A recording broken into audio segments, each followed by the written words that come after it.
If you have a document and you want just one page to be in landscape, you can't just go to the Layout tab and then change the orientation to landscape, because it changes the orientation of the entire document, which is not what we want. However, it is possible to change just one page in a document, and this is how. Put the cursor where you want the landscape page to start. Then, still on the Layout tab, click on the arrow next to the Breaks option. This brings up a list, and under Section Breaks, choose Next Page. This gets us a new page right where we want it.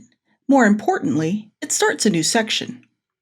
Now, we go to where we want the landscape pages to end, and we do the same thing.